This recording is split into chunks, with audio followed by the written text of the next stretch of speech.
سب کے ساتھ جیسا سلوک. ہمارے ہاں سب سے زیادہ کمی جس چیز کی ہے وہ عدل ہے، وہ انصاف ہے. عدل اور انصاف مساوات اور برابری کے معنوں میں چونکہ استعمال ہوتا ہے، تو یہاں کوئی شخص بھی کسی بھی لحاظ سے اپنے آپ کو عدل کے لیے پیش کرنے کو تیار نہیں، محاسبہ نہیں. مساوات کا مطلب برابری ہے نا جی، لیکن کوئی شخص بھی تیار نہیں کہ میں بل جمع کرانے گیا ہوں تو چلو میں لائن میں لگ جاؤں. کہتے میرا اکاؤنٹ ہے، مینیجر میرا واقف ہے، لہذا میں یہ کام نہیں کروں گا، میں تو ڈائریکٹ جاؤں گا. بتائیے انصاف قائم ہوگا؟ رشوت کا بازار کب گرم ہوتا ہے؟ جب پاسپورٹ کے آفس جانے والے لوگ کہتے ہیں نا کہ لائن میں نہیں لگا جاتا ٹوکن کے لیے، لہذا 500 دو کسی کو، تو عدل قائم ہوگا؟ انصاف ہوگا اس طرح؟ ہم تو تقاضا روز کر رہے ہیں کہ حکومتیں ظالم ہیں بھی، فلاں آدمی بڑا شفاق ہے، فلاں لوگ جو ہیں وہ پیسے کے لیے سارا کچھ کر رہے ہیں. لیکن کیا ہم اپنی ذات سے تقاضا عدل شروع کر رہے ہیں؟ کیا ہر گھر کے اندر صرف بہو ظالم ہوتی ہے، سسر سے کبھی غلطی نہیں ہوئی، ساس سے کبھی کوئی، اس سے کبھی کوئی صاحب نہیں ہوا؟ کیا ہم نے اپنے آپ کو کبھی پیش کیا ہے؟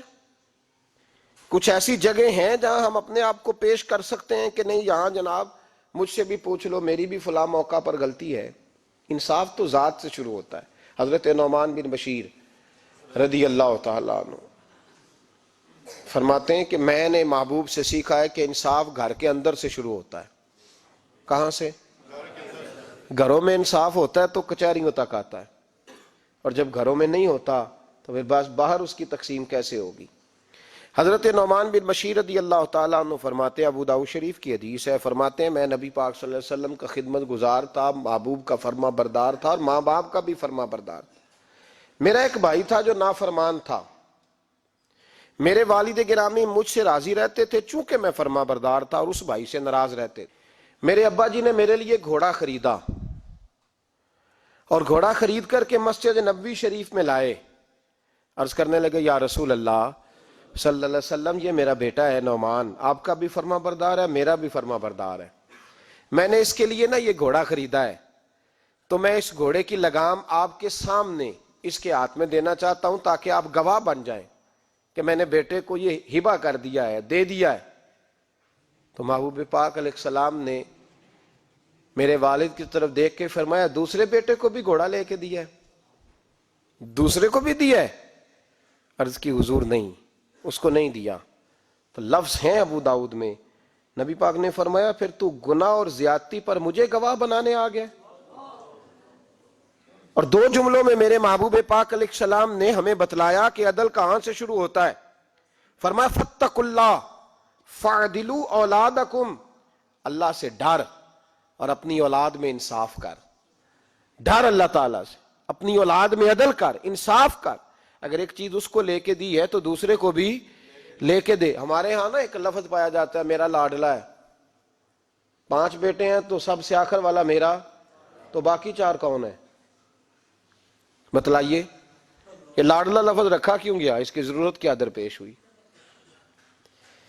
بھئی میرا جو سب سے آخر نمبر والا بچہ ہے نا، 5ویں نمبر کا میرا لاڈلا ہے، تو باقی 4 پہ بھی حکم لگاؤ نا، وہ کیا ہے؟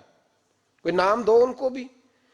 گھر کے اندر فساد تو آپ نے تب شروع کیا جب عدل ہی نہیں ہوا. پھر آپ کہیں گے کہ یہ میری بات سنتا ہے تو فلانا بیٹا نہیں سنتا، تو ٹھیک کرتا ہے، سمجھانے کے لیے کہہ رہا ہوں. بھئی آپ نے خود ہی تو کہا یہ میرا لاڈلا ہے تو دوسرا میرا لاڈلا نہیں. میں اس فکرے سے بہت ساری جگہوں پہ پریشان ہوتا ہوں کہ آپ نے، اور پھر 4 بیٹوں کے بیچ ہی آپ نے کہہ دیا کہ چوتھا میرا لاڈلا ہے. تو اب بتائیے ان تینوں کے دل پہ کیا گزری؟ وہ پھر منصوبہ بندی کریں گے نا. پھر جب کل ان کی بیگم آ کے ان کے کان میں کہے گی نا کہ اماں تیرے بچوں کو پیار سے نہیں دیکھتی، تو اسے فوراً یاد آئے گا ہاں 18 سال پہلے میری اماں نے کہا تھا چھوٹا میرا لاڈلا ہے. تو اس کے تو ذہن میں وہ باتیں گردش کریں گی. تو گھر توڑنے کا آغاز تو ہم نے خود کر دیا. ایک گھر کے اندر باقاعدہ جماعت اور علیحدہ گروہ بندی تو ہم نے خود کر لی جب ہم نے یہ کہہ دیا کہ یہ لاڈلا ہے. ہاں میرے نبی پاک علیہ الصلوۃ والسلام نے بعض مواقع پر بیٹیوں کی دلجوئی زیادہ کرنے کا کہا. دلجوئی اس لیے کہ بیٹی مسافر ہے، اس نے جانا ہے، وہ مہمان ہے، اس نے نکلنا ہے. دلجوئی کے لحاظ سے، اس لحاظ سے نہیں کہ جائیداد میں باپ بیٹوں پہ ظلم کر کے بیٹی کو زیادہ دے دے، یہاں اس کی بھی گنجائش نہیں. لیکن یہ جو عدل کا تقاضا ہے یہ ہے جب گھر کے اندر عدل ہونے لگے، انصاف ہونے لگے. پتہ ہے سسر صاحب کو پتہ ہے کہ ساس بہو کے جھگڑے میں غلطی میری بیگم کی بھی ہے، اسے پتہ ہے ساری بات کا. کیا خیال ہے آپ کا؟ ہوتا ہے نا پتہ کہ نہیں جی اس میں نا تھوڑا بیگم صاحبہ کا بھی قصور ہے، لیکن چونکہ وہ جو بیٹی آئی ہے وہ کسی کی ہے نا، اس لیے جب بات کریں گے تو یہ کیسے ہو سکتا ہے کہ بات انصاف کی ہو؟ یہ ممکن نہیں. میرے نبی پاک علیہ الصلوۃ والسلام نے ہمیں جو دین عطا فرمایا ہے اس کے تقاضے جو بیان فرمائے، تو عدل کا ترازو جب کسی کے ہاتھ میں دیا تو پھر اس کو یہ حکم دیا کہ تو انصاف کر. اور میرے نبی پاک صلی اللہ علیہ وسلم نے فرمایا جس آدمی کو کسی قوم کا والی بنایا گیا، نگران بنایا گیا، عادل اور قاضی اور جج بنایا گیا، پھر اس نے انصاف نہ کیا تو محبوب فرمانے لگے اس سے اللہ بھی بری ہے اور اللہ کے رسول بھی بری ہے، ہمارا اس سے رشتہ نہیں. تو نظام عدل ہی نہیں قائم کیا تو یا رسول اللہ جو کرے، جو نہ کرے اس کے بارے میں فرمایا بری ہے اس سے، اور جو کرے اللہ اکبر اس کی بھی شان میرے مصطفیٰ نے کمال ہی بیان کر دی. بخاری مسلم میں مشکات میں حدیث موجود ہے، حضور علیہ السلام فرماتے ہیں جس نے سفید داڑھی والے نیک بوڑھے مسلمان کی عزت کی، سفید داڑھی والا نیک بوڑھا مسلمان جس نے اس کی عزت کی، اور جس نے قرآن پاک کے عالم کی عزت کی، اور فرمایا جس نے عدل کرنے والے حکمران کی عزت کی، وہ سمجھ لے میں نے اپنے خدا کی عزت کی ہے. اتنا بڑا درجہ، اتنا بڑا مرتبہ، اتنے بڑے لفظ کہہ دیے. فرمایا جس شخص نے عادل حکمران کی عزت کی وہ سمجھے میں نے اپنے اللہ کا اکرام کی، اللہ کی عزت کی. یاد رکھیے گا نا انصافی پر سزا ہے، اور اگر کوئی انصاف کرے تو اس کے لیے جزا بھی بڑی اعلیٰ ہے، اس کے لیے پھر اللہ رسول کی بارگاہ میں انعامات بھی بڑے گراں قدر ہیں، اس کا اعزاز اور اکرام بھی بہت زیادہ ہے. لیکن شرط انصاف ہے. تقاضا یہ ہے کہ ہم انصاف کریں. عدل کا ترازو جب ہمارے ہاتھ آئے تو ہم یہ نہ دیکھیں کہ یہ ہمارا اپنا ہے. اللہ قرآن مجید کی سورہ نساء میں فرماتے ہیں انصاف کے لیے کھڑے ہو جاؤ، چاہے تمہارا کوئی اپنا قریبی کیوں نہ ہو، انصاف کے لیے کھڑے ہو جاؤ. دیکھو انصاف خرابی تب ہوتی ہے جب لوگ منصب دیکھ کر انصاف کرتے ہیں، منصب دیکھ کر. جب منصب نہ دیکھا جائے، رسول اللہ کا قانون دیکھا جائے صلی اللہ علیہ. حضرت عمر بن عاص رضی اللہ تعالیٰ عنہ نے مصر خود فتح کیا تھا، خود فاتح تھے. حضرت عمر نے انہیں گورنر مصر بنا دیا. ان کا بیٹا ایک عام آدمی کے بیٹے کو کہنے لگا چلو اپنا اپنا گھوڑا دوڑاتے ہیں، بھلا کون جیتتا ہے. گھوڑے دوڑے، عام آدمی کا بیٹا جیت گیا. گورنر صاحب کے بیٹے نے درہ اٹھایا اور درہ اٹھا کر کے اس جیتنے والے غریب آدمی کی کمر پہ درے مارے. اس کو جب درے لگے تو بیٹے نے گھر آ کے باپ کو اپنی لہو لوہان کمر دکھائی. باپ کے دل میں بڑی قدر ہوتی ہے اولاد کی. درجے تو لوگ ماں کے بیان کرتے رہتے ہیں، لیکن جتنا باپ پیار کرتا ہے اس کا بھی تقاضا کوئی کر نہیں سکتا. والد نے جب دیکھا نا لہو لوہان ہے گردن، تو والد چیخے، روئے، اور پھر پتہ نہیں اگلے 1.5 منٹ میں اس بچے کے والد کو کیا ہوا، اس نے آنسو پونچھے اور بیٹے کو کہنے لگا میرے گھوڑے کے پیچھے بیٹھ. کہا کدھر جانا ہے؟ فرمانے لگے یہ ظلم کا دور نہیں، یہ عمر کا دور ہے. ہاں ایسی بات ہے کوئی جو مرضی کر جائے؟ بیٹھ میرے گھوڑے پہ. آدھی رات کے وقت پہنچے مدینے، اور باہر جا کے وہ آدمی پکارنے لگے، کہنے لگے عمر باہر آؤ، نکلو خوابگاہ سے. جب غریبوں پہ ظلم ہو تو پھر حکمرانوں کو سونے کی اجازت نہیں ہوا کرتی. باہر آؤ. فاروق اعظم آدھی رات کو اٹھ کے آئے. کیا ہوا؟ کہا عمر دیکھ یہ بیٹا جو میں نے اپنے منہ کے نوالے کھلا کھلا کے پالا ہے، ذرا میرے لال کی پشت دیکھ، تیرے دور حکومت میں یہ حال ہوگا. حضرت فاروق اعظم نے کہا جاؤ بلا کے لاؤ فاتح مصر کو. حضرت عمر بن عاص بیٹے سمیت آئے. جناب فاروق اعظم فرمانے لگے مجمع میں کھڑا کر کے، فرمایا کیوں مارا تو نے اس کو؟ گردن جھک گئی. فرمایا تو گورنر کا بیٹا تھا اس لیے مارا ہے؟ اس غریب آدمی کے بچے کو کہا درے پکڑ اور گورنر کے بیٹے کو اس کے سامنے مار، اور اتنے مار کے اسے سمجھ آئے۔ جب اس کو درے لگ رہے تھے تو لوگ دیکھ رہے تھے، تھوڑی دیر گزری تو حضرت سیدنا عمر فاروق رضی اللہ تعالیٰ عنہ نے فرمایا گورنر مصر کو بھی سزا دو، اس کے کپڑے اتروا کے اسے ٹاٹ کا لباس پہناؤ۔ لوگ کہنے لگے حضور گورنر صاحب کی کیا غلطی؟ سنو اور یاد رکھنا۔ حضرت فاروق اعظم کہنے لگے اس بچے کے دل میں بات ڈالی کس نے کہ تو گورنر کا بیٹا ہے؟ کس نے بات ڈالی کہ تو چودھری کا بیٹا اور باقی کمی ہوتے ہیں؟ کس نے سکھایا اسے؟ وہ طاقتیں بھی ہم کچلیں گے جو سکھاتی ہیں کہ فلانا بڑا ہے فلانا چھوٹا ہے۔ فرمایا نا، جب کوئی رسول اللہ کا کلمہ پڑھ لیتے ہیں وہ برابر ہو جایا کرتے ہیں۔ اس کو کس نے سکھایا؟ کس نے سکھایا اس کو؟ گورنر کو بھی۔ اور پھر حضرت عمر نے تاریخی جملہ کہا، حضرت عمر بن عاص کی طرف دیکھ کے فرمایا جب اللہ نے ان لوگوں کو آزاد پیدا کیا تم نے کیوں غلام بنا لیا ہے؟ جب رب نے آزاد پیدا کیا تم نے کیوں غلام بنایا ہے؟ عزیزو یاد رکھو، جب انصاف کا بول بالا ہوتا ہے پھر کوئی آدمی ڈرتا ہے، یہاں انصاف نہیں ملتا۔ اور میں آپ خود، ایک بات یاد آ گئی، حضرت عمر کا زمانہ تھا تو غسان کے بادشاہ نے کلمہ پڑھ لیا۔ جو لوگ غریب کہلاتے ہیں نا وہ ذرا میری بات پہ زیادہ توجہ کریں، غریبوں کو سنانے لگا ہوں، غریب ذرا توجہ کریں۔ غسان کے بادشاہ نے اسلام قبول کر لیا، اور اسلام قبول کرتے ہی وہ آئے حج کرنے۔ حج کے بعد فارغ ہوئے تو ایک نفلی طواف کر رہا تھا غسان کا بادشاہ، شاہ غسان۔ آج تو خانہ کعبہ میں بھی وی آئی پی پروٹوکول ملتا ہے، آج تو مسجد نبی میں بھی وی آئی پی پروٹوکول ہوتا ہے، یہاں آ کے بھی، یہاں بھی، اور دیکھتے صحیح تو کھڑا کہاں ہے؟ یہاں بھی پولیس والوں نے بازو پکڑے، سوچو تو صحیح، یہ حال کر دیا تم نے مذہب کا۔ طواف کعبہ ہو رہا ہے اور غسان کے بادشاہ نے جبہ پہنا ہوا ہے باریک اور لمبا، وہ طواف کعبہ کر رہا تھا تو ایک غریب آدمی کا پیر اس کے جبے پہ آ گیا۔ جب پیر آیا تو اس نے پلٹ کے غریب کے منہ پہ تھپڑ مارا۔ جب تھپڑ مارا تو اس غریب نے سیدنا فاروق اعظم کی عدالت میں مقدمہ کر دیا، کہا بادشاہ نے تھپڑ مارا ہے۔ حضرت عمر فاروق رضی اللہ تعالیٰ عنہ نے بادشاہ کو بلایا، فرمایا تو نے اس غریب کو مارا ہے؟ کہا جناب اس نے پیر رکھا تھا۔ تو فرمایا پیر رکھا تھا تو کیا ہو گیا؟ تو نے کیوں لمبا جبہ پہنا تھا؟ تجھے سمٹ کے چلنا چاہیے تھا۔ کہا میرے لیے حکم کیا ہے؟ حضرت عمر کہنے لگے یہاں اسے رات میں راضی کر لے، ورنہ صبح اسی جگہ اسی کونے میں خانہ کعبہ کے سائے میں وہ غریب تیرے منہ پہ تھپڑ مارے گا اور تجھے تھپڑ کھانا پڑے گا۔ غریبوں سنو سنو، ساری رات وہ غسان کا بادشاہ غریب کی منت کرتا رہا تو راضی ہو جا۔ غریبوں تم سے شکوہ ہے، تم 2-4 لاکھ پہ راضی ہو جاتے ہو۔ غریبوں تم سے شکوہ ہے، تم انصاف ہونے نہیں دیتے۔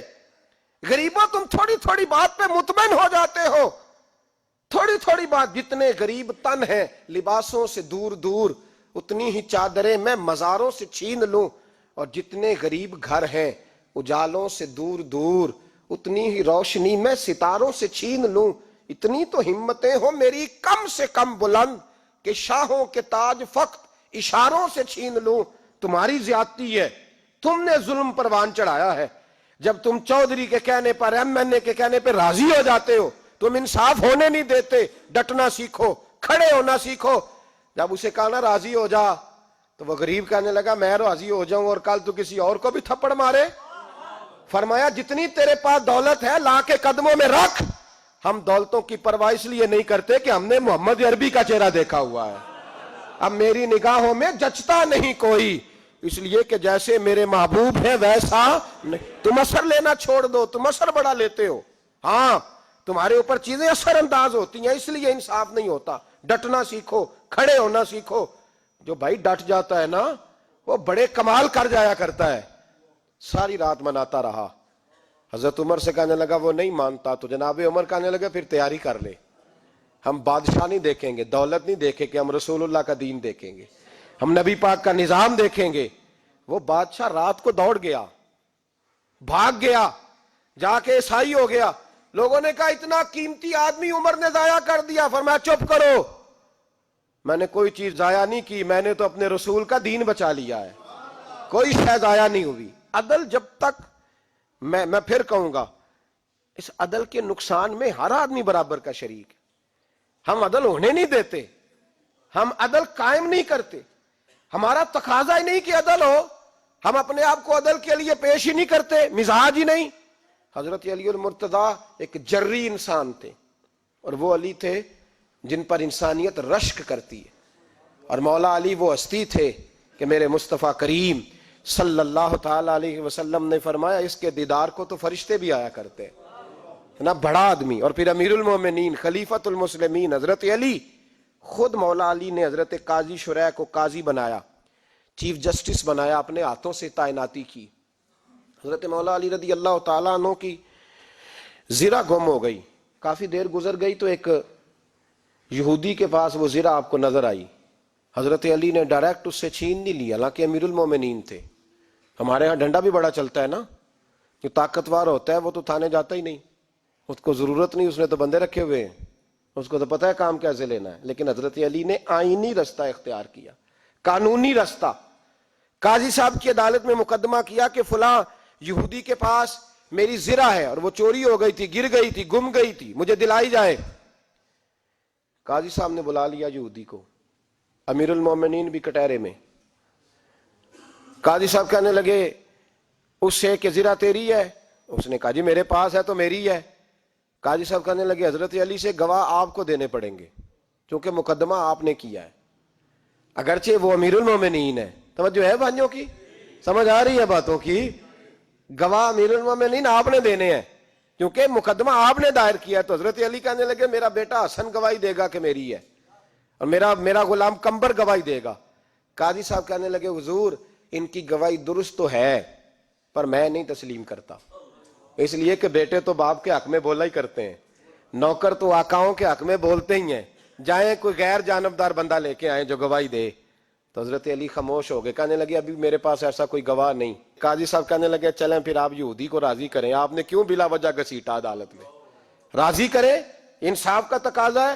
تو حضرت علی قریب گئے, کہنے لگے بھیا ناراض نہ ہونا, زرہ تو میری ہے, ناراض نہ ہونا, میں نے غلط مقدمہ نہیں کیا. وہ علیحدہ بات ہے کہ میرے پاس گواہ نہیں تو میں کوئی بے انصافی نہیں کر سکتا, تو میرے ساتھ چل تجھے کھجوروں کا حلوہ کھلاتا ہوں تاکہ تو راضی ہو جائے. وہ یہودی کہنے لگا میں نے قاضی صاحب کا انصاف دیکھا اور جناب علی کا انصاف کے لیے کھڑا ہونے دیکھا تو میں مولا علی کے قدموں میں بیٹھ گیا. میں نے کہا علی جب تیری یہ شان ہے تو محمد عربی کا کیا مقام ہوگا. میں نے کلمہ پڑھنا شروع کر دیا. دیکھیں نا تقاضا پورا کیا ہے حضرت علی نے. تو وہ کہنے لگا علی تیرے انصاف کے رنگ نے نا, جملہ یاد رکھنا, کہنے لگا یہودی علی تیرے انصاف کے اس رنگ نے میرے دل سے کفر کی میل دور کر دی, تیرے عدل نے میرا کفر توڑ دیا, کفر. لیکن شرط دیکھیں نا, غریب آدمی ابو ایوب انصاری, ماڑے بندے, اب تو پیر اور مولوی بھی گنجائش نہیں نہ دیتا کسی کو بولنے کی, تو سیاست دان تو اللہ ہی کی پناہ, وہ تو پتہ نہیں کس طرح سوتے ہیں رات کو, اللہ ہی جانتا ہے, پتہ نہیں کس طرح اپنے آپ کو مطمئن کر کے وہ زندگیاں گزار رہے ہیں, خدا ہی بہتر جانتا ہے. حضرت عمر فاروق جیسا دلیر اور جرری آدمی جمعہ پڑھانے مسجد میں داخل ہوئے تو جناب ابو ایوب انصاری دروازے پہ کھڑے ہو گئے, کہنے لگے عمر تیرے نوکر نہیں, ٹائم پہ آیا کر, بڑی دیر سے کھڑے ہیں. کیوں دیر سے آیا ہے؟ بڑے جلالی تھے نا حضرت عمر, لیکن وہ جلالی اس وقت تھے جب کوئی ظلم کرتا تھا, اور ذات کے لیے جلالی نہیں تھے. کب وقت پہ آیا کر, کو ملازم نہیں تیرے.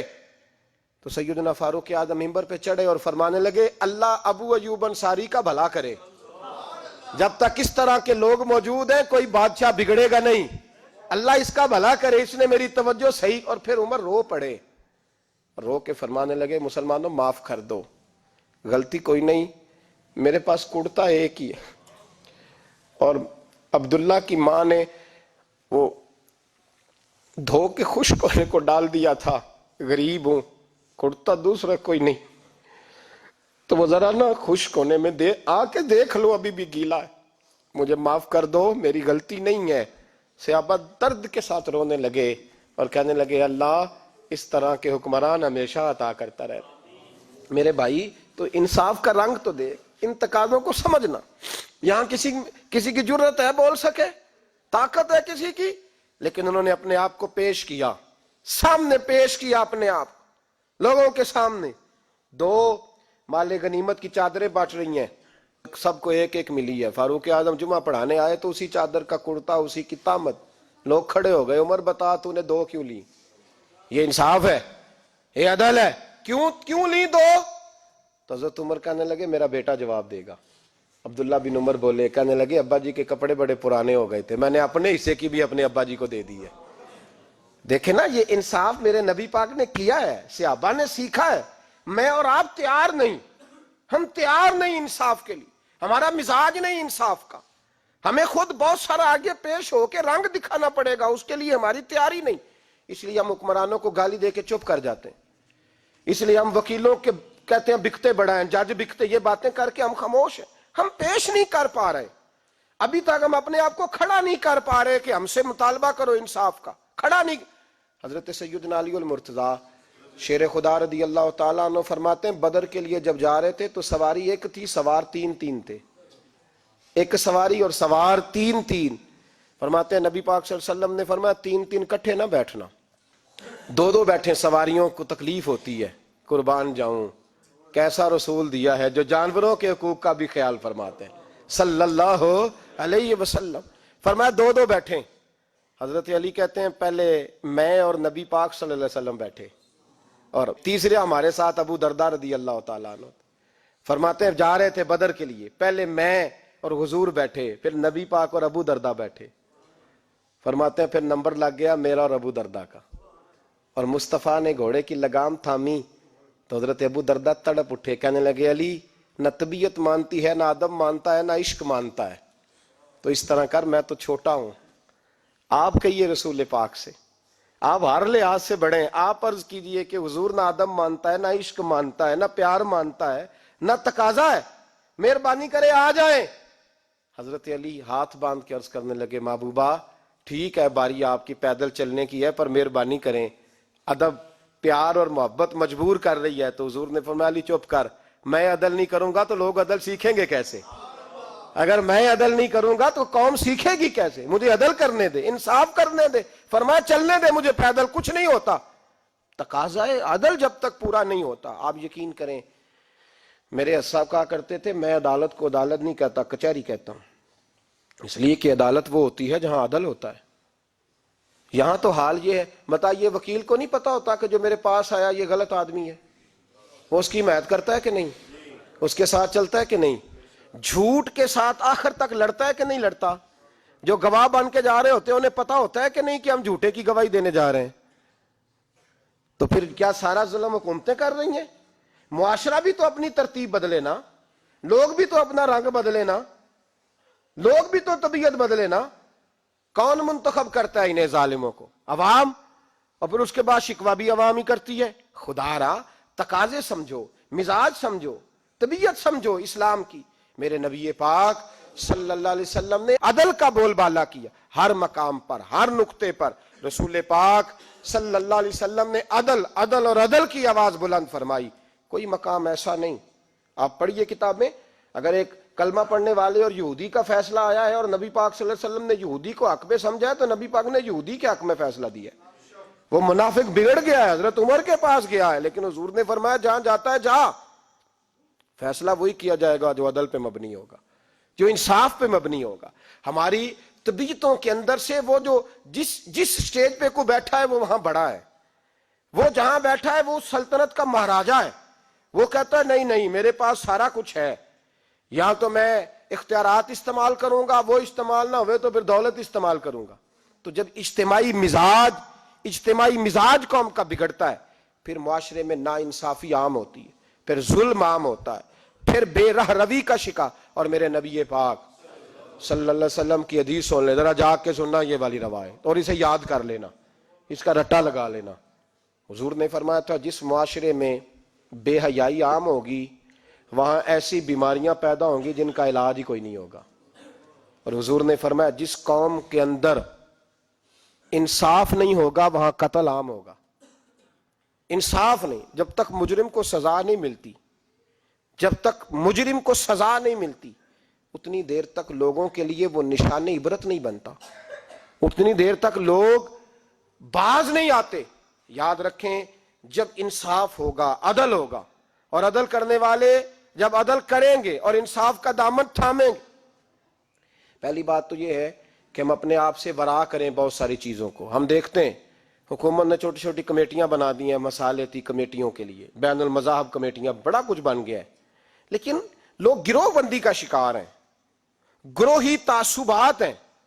دیکھتے ہیں کہ ہمارا ووٹ کس طرف ہے، ہمارا مزاج کس طرف ہے، اس رنگ میں ملت کا اجتماعی نقصان ہو جائے، شیرازہ بکھر جائے.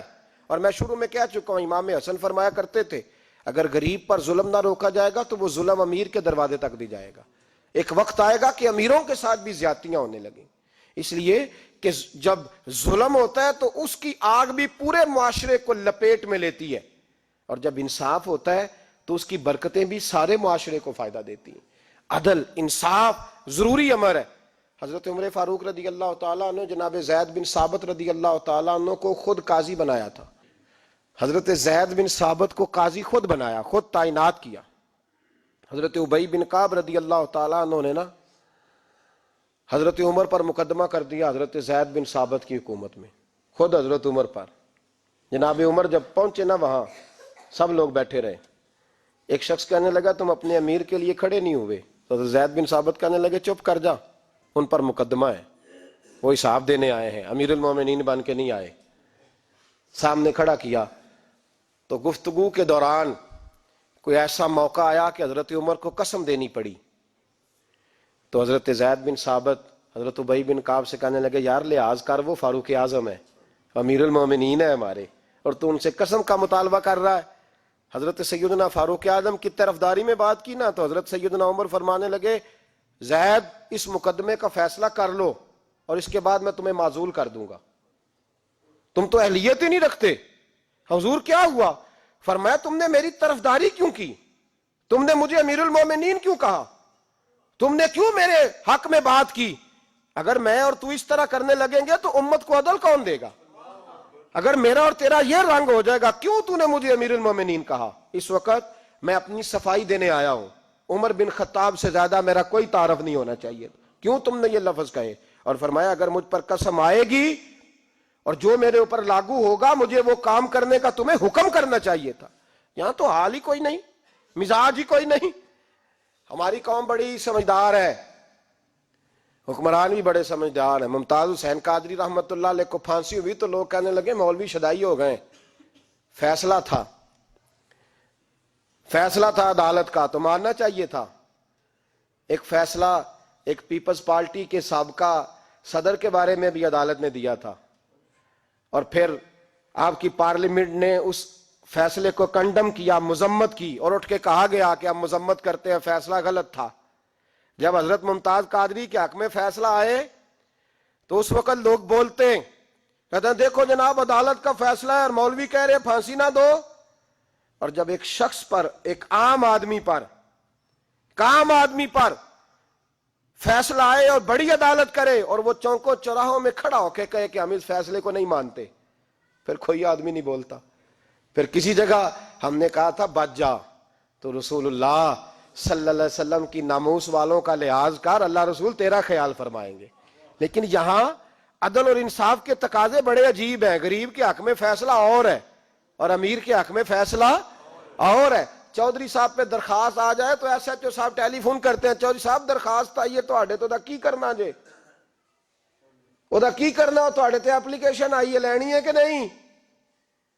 اور اگر غریب آدمی بیچارہ ریڑھی والا 4 بیٹیوں کا باپ ہے اور نہ وہ گدھا گاڑی پہ بیچتا ہے فروٹ، تو غلط کراسنگ کی وجہ سے مقدمہ ہو گیا ہے، تو چودھری کو ساتھ لے کے وہ گیا ہے، چونکہ 4 بیٹیاں نا اور کل اس کی ملکیت وہی 5000 تھا جس کا اس نے فروٹ خریدا تھا.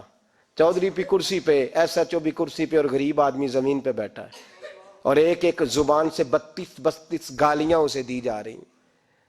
وہ کہتے چودھری صاحب تہاڈی مہربانی، میں تو شامی گھر جانا ہے تے میری تیاں روٹی کھانی، مہربانی کرو میرا سامان واپس کر دو، مہربانی کرو خدا را میرا سامان دے دو.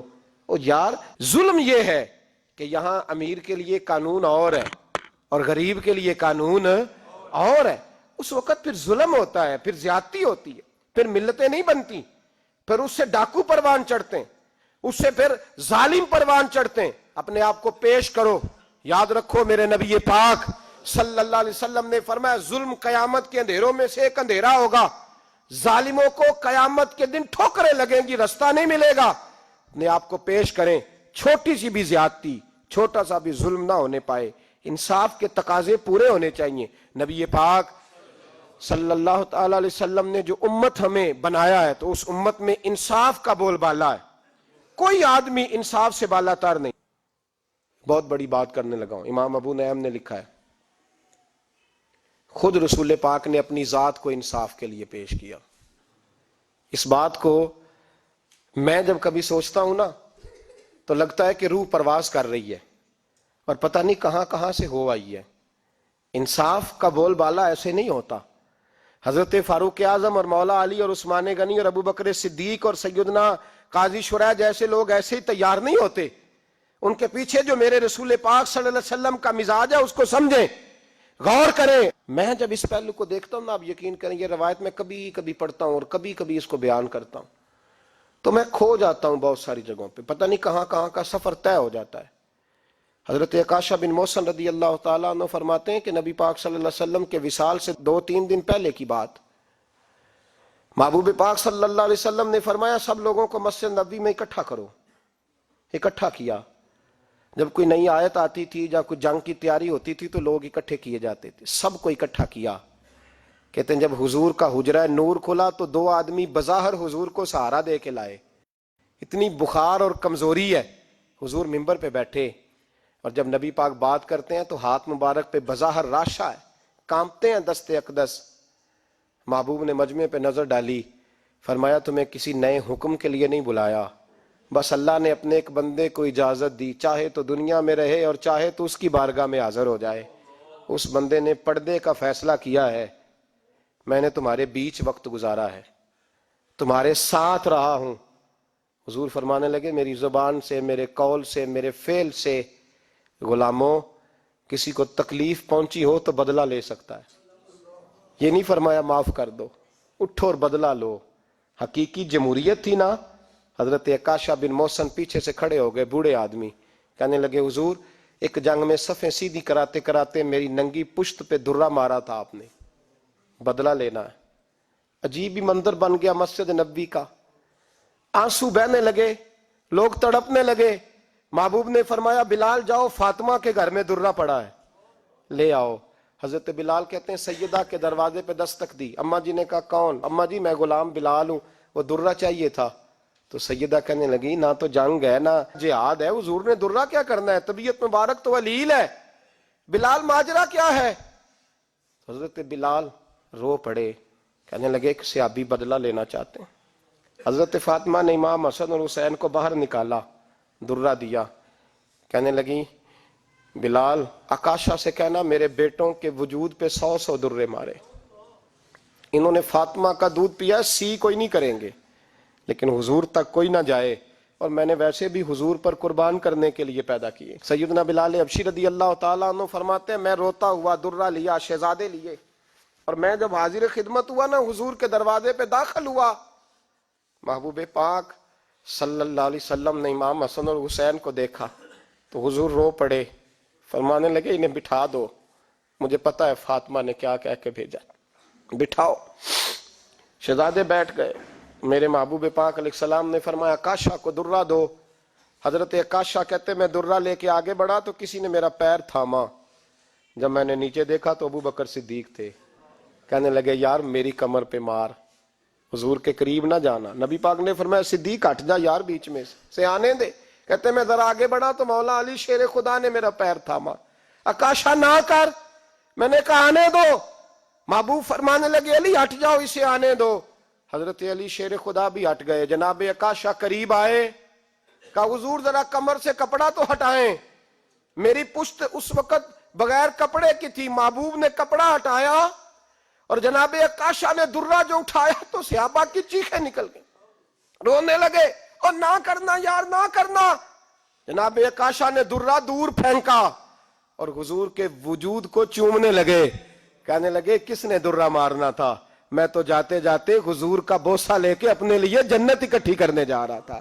میرے محبوب پاک صلی اللہ علیہ وسلم نے فرمایا جس نے جنتی دیکھنا ہو میرا عکاشہ دیکھے، امت کو درس دیا، امت کو درس دیا، پیش کر اپنے آپ کو انصاف کے لیے، آگے بڑھ، پیش کر اپنے آپ کو انصاف کے لیے اور کھڑا ہو جا عدل کے لیے۔ ان اللہ یأمر بالعدل والاحسان، اللہ تمہیں حکم دیتا ہے عدل کا۔ میرے مصطفیٰ کریم صلی اللہ علیہ وسلم نے خود، حالانکہ وہ درہ جو محبوب پاک صلی اللہ علیہ وسلم نے ان کو مارا وہ عمدن نہیں تھا، وہ تو صفیں سیدھی ہو رہی تھی، کہا تم بھی آگے ہو جاؤ تم پیچھے ہو جاؤ، روٹین ہوتی تھی۔ بھائی میرے محبوب صلی اللہ علیہ وسلم یہ پیغام دے کے گئے ہیں امت کو، عدل کا دامن تھام، انصاف سے زندگی گزار، انصاف کے ساتھ وقت گزار۔ اور اگر تو انصاف نہیں کر، محمود غزنوی بیٹھے ہیں، ایک بندہ تڑپتا اور روتا ہوا آ گیا، روتا ہوا، کہا کیا ہوا؟ کہنے لگا حضور میں غریب ہوں۔ اور ایک بات اس طرح بھی ملتی ہے کہ عورت تھی اور بی بی آ کے کہنے لگی حضور میں غریب نہیں ہوں، 3-4 بیٹیوں کی ماں ہوں، خامد فوت ہو گیا، شاہی خاندان کا ایک نوجوان میرے گھر آتا ہے اور میری بیٹیوں کے ساتھ ظلم کرتا ہے، مہربانی ہو جائے۔ محمود غزنوی کہنے لگے تو جا، سپاہیوں سے کہنے لگے یہ بی بی دوبارہ آئے تو میں سویا ہوا بھی ہوں تو مجھے اٹھا لینا۔ کہا جیسے ہی وہ تمہارے گھر میں آئے مجھے بتانا۔ بی بی کہتی ہے تیسرے دن میں دوبارہ گئی، دروازے شاہی پہ دستک دی تو محمود فوراً نکلے، لباس پہنا جنگ کا، نیزہ، تلوار، تیر، کمان، گھوڑے پہ بیٹھے میرے ساتھ چلے، اور کہتے ہیں جب اندر داخل ہوئے تو وہ نوجوان گھر کے اندر تھا۔ محمود غزنوی نے اندر جاتے ہی کہا جلدی سے چراغ بند کرو، دیا گل کر دیا، چراغ بند کر دیا، اور محمود نے 2 وار کی اور نوجوان کی گردن اڑا دی۔ جب قتل ہو گیا تو محمود نے کہا پانی لاؤ، اور بی بی کہتی ہے میں پانی لائی 1 پیالہ، 2 پیالے، 3 پیالے، 5 پیالے پی گئے محمود پانی کے، پیتے ہی جا رہے۔ میں نے کہا بادشاہ کیا ہوا؟ تو محمود رونے لگا، کہنے لگا تجھے انصاف مل گیا نا؟ کہا مل گیا۔ تو محمود کہنے لگے یہ میری سگی بہن کا بیٹا تھا اور میری بیوہ بہن کا اکیلا بیٹا تھا۔ جب تو میرے گھر آئی کہ شاہی خاندان کا نوجوان آتا ہے تو میں نے تحقیق کی تو مجھے پتا چلا کہ وہ تو میرا اپنا بانجا ہے۔ میں نے قسم کھائی تھی کہ جب تک تجھے انصاف نہیں ملے گا میں پانی نہیں پیوں گا، پانی نہیں پیوں گا۔ پانی اس لیے مانگا ہے کہ پیاس سے مر رہا ہوں، اور دیا اس لیے بند کیا ہے کہ بہنیں بڑی پیاری ہوتی ہیں نا، اور پھر بہن بیوہ ہو اور بیٹا اس کا یتیم ہو اور اکیلا ہو پھر رنگ اور ہوتا ہے نا، اس لیے چراغ گل کر کے میں نے اسے قتل کیا ہے کہ اگر مارنے لگوں تو کہیں بہن کا چہرہ نہ میری آنکھوں کے سامنے آئے، کہیں بھانجے کا تصور دیکھ کر میں اسے چھوڑ نہ دوں۔ ان اللہ یأمر بالعدل والاحسان، جب تک عدل اور انصاف ہوتا رہتا ہے، معاشرہ سکون سے بھرا رہتا ہے۔ یاد رکھو جس معاشرے میں عدل نہیں ہوتا، جس معاشرے میں انصاف نہیں ہوتا، جس معاشرے کے اندر لوگ اپنے آپ کو بالا تر سمجھنے لگتے ہیں، جس معاشرے کے اندر ہمارا تو یہ حال ہے کہ باہر سے آ کر ہمارا دشمن حملہ کر کے لوٹ جاتا ہے، ہمیں پتہ ہی نہیں چلتا، بس ٹھیک ہے مار گئے چھٹی ہو گئی۔ جس معاشرے کی بے حسی کا یہ عالم ہو کہ درجنوں لوگ قتل ہوں، اور میں دکھ سے یہ باتیں کرتا ہوں، دکھ سے۔ ایک دن نا اخبار پہ 4 قتلوں کی خبر بھی لگی ہوئی تھی اور ایک سیاستدان کی ممکنہ شادی کی خبر بھی لگی ہوئی تھی۔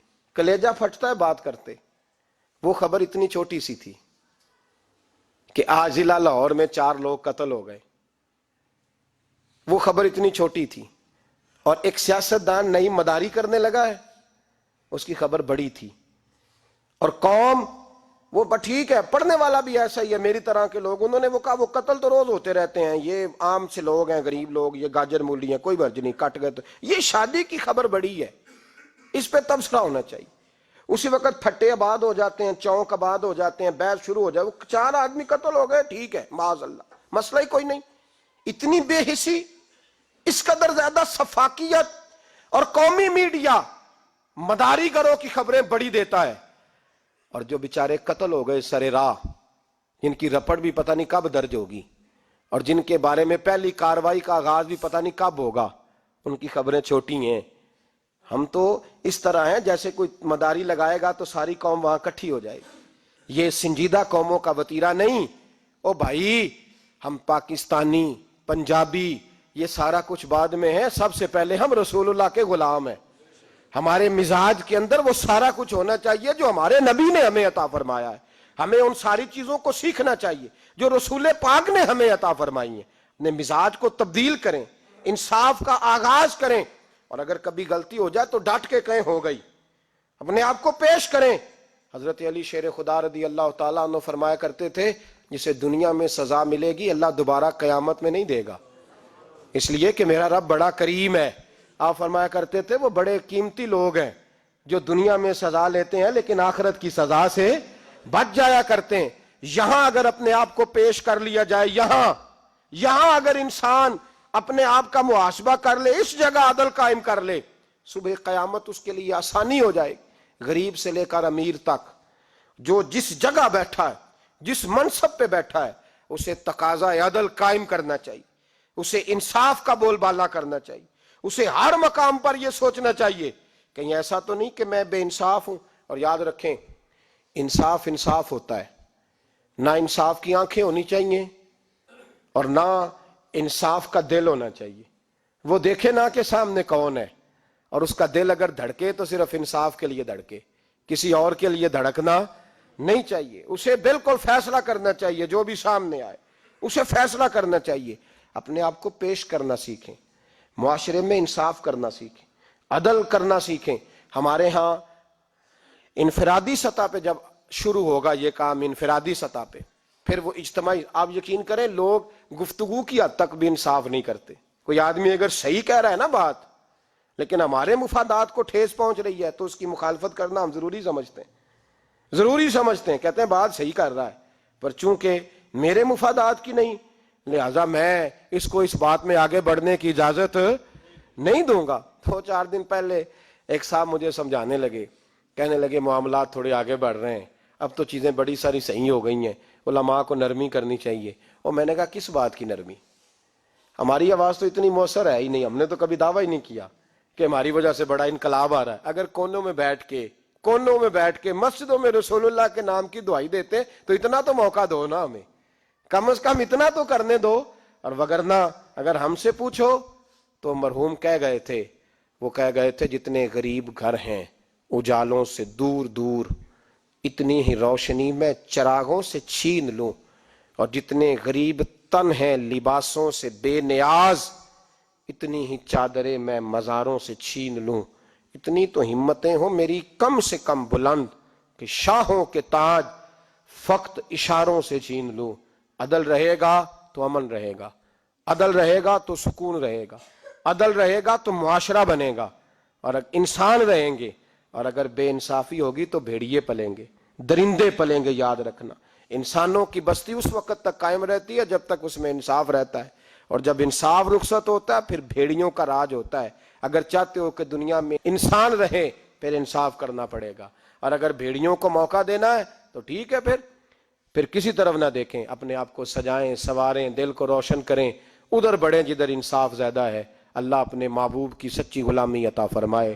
آخر دعوانا الحمدللہ.